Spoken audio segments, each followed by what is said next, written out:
I can see very well this story I'm going to tell. It's Rhyme and Reason 778. There's a rhyme and reason for your life. There's a rhyme and reason why. Hey there, Tony here once again with a little backstory, a little road story music, a little band, a little road story music. No, well, yeah, that too. A little road story for you, a little band story behind the scenes. And I know you've been itching and waiting however long, your whole life maybe, to hear this. And I think it'd be a bit of a stretch to say that I can see very well, because without my glasses, it would definitely be a stretch. And even though I'm more vision challenged now than when I was younger, my eyesight was never 20/20. Even as a kid in elementary school, they checked my eyes and determined that the right eye was not that great and that I needed glasses.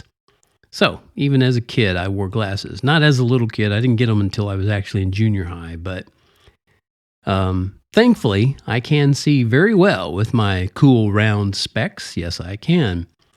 Now, I shared all that to lead into another snippet of my professional music history, because I knew you wanted to know. So let's adjust the Wayback Machine. Professor, let's adjust the Wayback Machine to the year 1981. Sherman, let's be quickly on our way.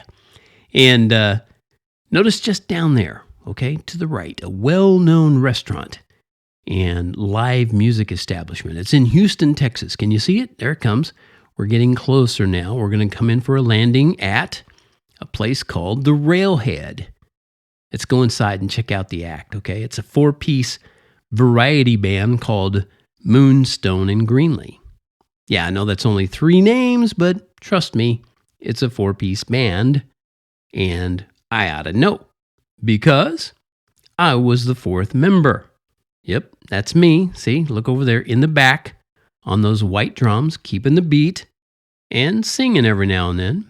Matter of fact, hang on, the band just stopped and I'm getting up. Yep, they're okay, and I'm coming out front. Hey, this is cool.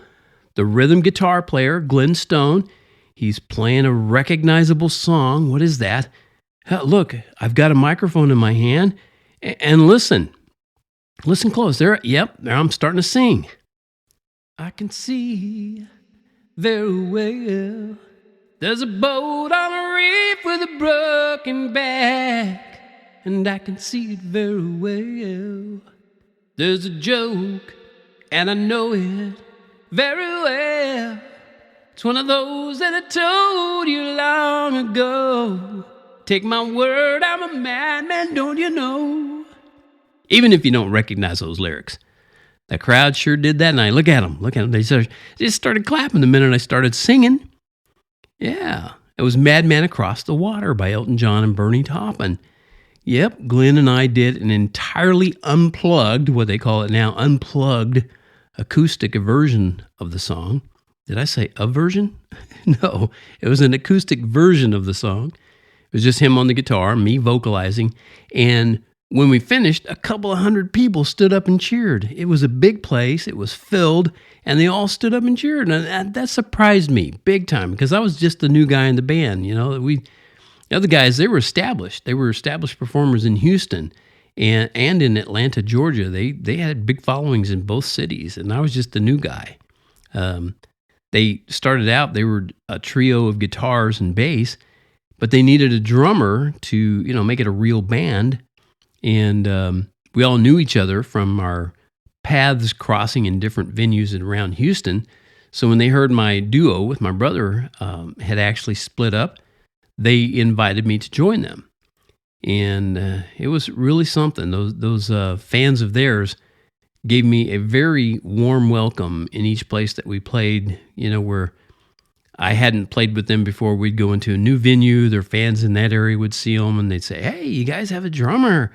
And then they saw that the drummer sings, and he sings stuff like Elton John and Kenny Loggins, and they were impressed. It was great. It was awesome. And I thought about all that recently, because it's been about 51 years since the release of Elton John's album, Madman Across the Water. My brother bought me a copy of the album, yes, album, way back in the 70s when it was a new album. And it was the source of inspiration, that album was, for me to teach myself the piano. You know, they say if you are self-taught, you had a fool for a teacher. Okay, all right, that was me, sure. But anyway, getting back to the album, Madman Across the Water album, it had a real simple, but it was a cool cover design.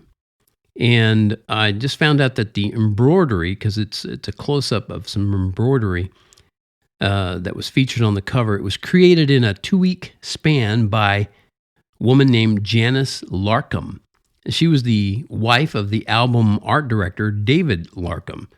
And she did all this really cool artsy needlework on the back of an old Levi jacket. And Elton John got the original, but I had one of the first copies, not of the needlework, but of the album that had, that featured that needlework. So that's enough of my walk down memory lane. I just wanted to share something a little different with you this time. And if you've heard this story before, you can just nod and smile. Okay, I'm really not a madman. And remember, I can see very well with my round glasses, so I'll know if you're laughing at me. I can see it. I can see you. Anyway, that's it for this episode of Rhyme and Reason, brought to you as always by TonyFunderburk.com, maker of fine music, books, and uncool t-shirts. Go over there and get you that one that says, life has rhyme and reason because God made you.